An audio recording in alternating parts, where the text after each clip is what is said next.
Shalom, selamat pagi saudara sekalian. Senang bisa kembali berjumpa dengan saudara dalam Light of Revival, renungan firman Tuhan yang akan memberkati kita sepanjang hari ini. Mari kita melihat ayat kita, Matius 2 ayat 1 dan ayat yang kedua. Sesudah Yesus dilahirkan di Bethlehem di tanah Yudea pada zaman Raja Herodes, datanglah orang-orang Majus dari timur ke Yerusalem dan bertanya-tanya, di manakah dia, Raja orang Yahudi yang baru dilahirkan itu? Kami telah melihat bintangnya di timur dan kami datang untuk menyembah dia. Respon terhadap Natal. Di hari Natal seperti ini, ada begitu banyak hal yang kita lakukan. Persiapan liburan. Untuk kita yang dananya pas-pasan, kita bersiap untuk libur ke luar pulau. Tapi untuk kita yang memiliki dana yang cukup banyak, kita akan melakukan liburan ke luar negeri. Membeli rumah baru, membeli mobil baru, membeli HP baru, melakukan banyak hal-hal baru di hari Natal. Itulah respon atau sikap kita ketika Natal. Lalu bagaimana ketika Natal yang pertama, sikap dari orang-orang atau respon dari orang-orang ketika Natal yang pertama itu terjadi? Sikap terkejut dan merasa terganggu.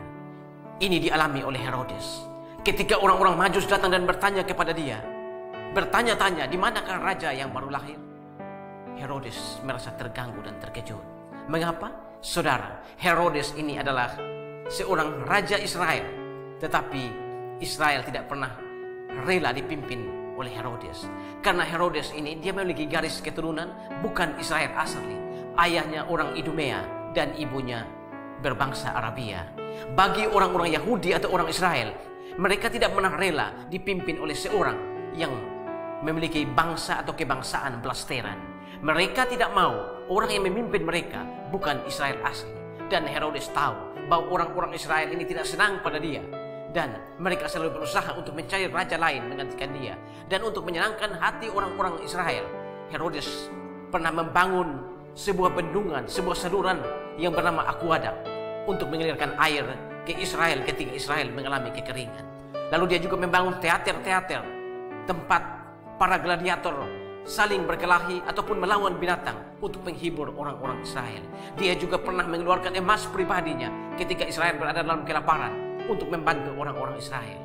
Tetapi saudara-saudara, emas Herodes diterima, teater ditonton, bantuan air lewat aqueduct diminum dan dipakai untuk segala keperluan orang Israel. Tetapi mereka tetap menolak Herodes. Karena itu Herodes dalam kehidupannya sebagai raja dia tidak pernah tenang. Dia ketika masa pemerintahannya, dia pernah membunuh istrinya, paman istrinya, karena dia curiga bahwa mereka akan merebut kekuasaannya. Dia adalah orang yang takut kekuasaannya direbut oleh siapapun. Dia juga pernah membunuh anggota senat karena dia curiga bahwa para anggota senat ini akan merampas tahtanya. Bukan hanya itu, tapi Herodes juga pernah membunuh anak-anaknya sendiri karena dia berpikir bahwa anak-anaknya itu akan menjadi pesaing dia dalam tahtanya atau akan merebut tahta kerajaannya. Karena itu saudara, ketika Herodes mendengar bahwa ada raja yang baru lahir, dia merasa terganggu dan terkejut. Itulah sebabnya Herodes berusaha untuk membunuh Yesus dengan caranya. Dia berkata para Majus itu bahwa ketika kalau mereka sudah menemukan Yesus, dia pun ingin datang menyembah Yesus. Sebenarnya dalam hati Herodes, niatnya dia ingin membunuh Yesus, tapi dia pura-pura ingin menyembahnya. Di Natal yang pertama, Herodes menyambutnya dengan terganggu, terkejut, dan penuh dengan kemunafikan dan kebencian. Respon yang kedua dari orang-orang ketika Natal yang pertama adalah mereka menyambut Natal yang pertama dengan tidak peduli. Ini dilakukan oleh ahli-ahli Taurat dan orang-orang Farisi. Ahli-ahli Taurat dan orang-orang Farisi, mereka adalah ahli-ahli kitab. Orang-orang yang mengerti kitab Taurat secara luar biasa, hafal kitab Taurat secara luar biasa, mengerti tentang kebenaran. Lalu ketika Herodes memanggil mereka dan bertanya kepada mereka, di mana Mesias akan dilahirkan? Dengan cepat, Mika 5 ayat 1 keluar dari mulut mereka. Hai Bethlehem Efrata, hai engkau yang terkecil di antara kaum-kaum Yehuda, daripadamu akan bangkit seorang pemimpin yang akan memimpin umat Israel. Yang permulaannya sudah sejak purbakala, sudah sejak dulu kala. Saudara perhatikan, orang-orang Farisi dan ahli-ahli Taurat ini, mereka mengerti kitab dengan baik, hafal kitab dengan baik, dan mereka tidak peduli pada kelahiran Mesias, tidak peduli pada kelahiran Yesus. Mereka justru lebih memperhatikan dan mempedulikan hubungan baik mereka dengan Herodes, lebih menginginkan hal-hal yang bersifat duniawi.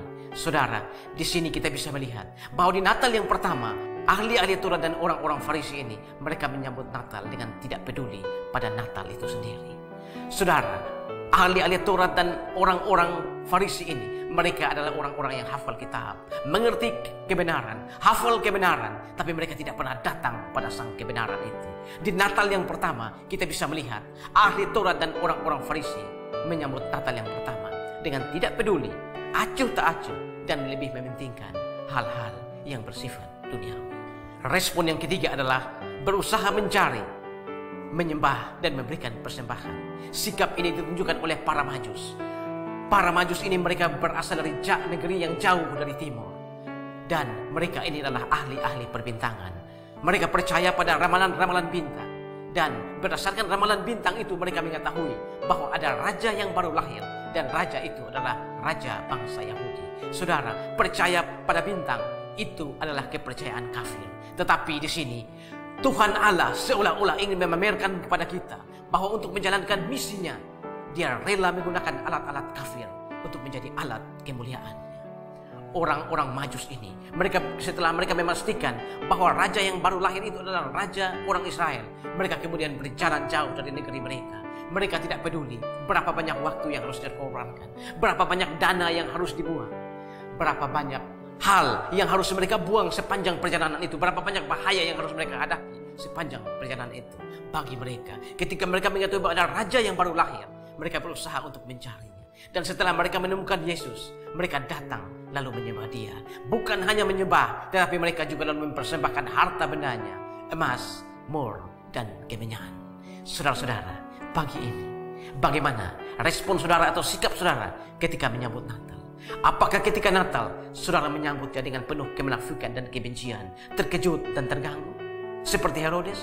Ataukah saudara menyambut Natal dengan acuh tak acuh? Saudara tahu tentang kebenaran, percaya kebenaran, hafal kebenaran, tapi saudara tidak pernah datang pada kebenaran, seperti ahli Taurat dan orang-orang Farisi.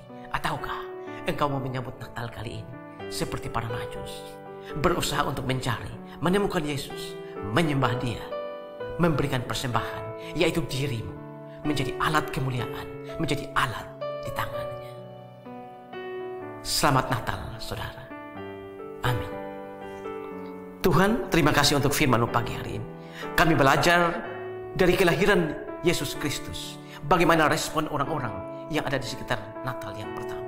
Biarlah kami juga belajar, agar ketika Natal kali ini, kami tidak menyambutnya untuk hal-hal duniawi. Kami tidak menyambutnya dengan penuh kemunafikan dan kebencian. Tapi biarlah kami menyambutnya seperti para Majus yang mereka datang untuk memberikan persembahan, dan mereka datang untuk menyembah Dia. Terima kasih Tuhan. Amin. Saudara, jadikanlah firman Tuhan sebagai pelita dan terang di sepanjang jalan hidup kita. Selamat Natal, saudara.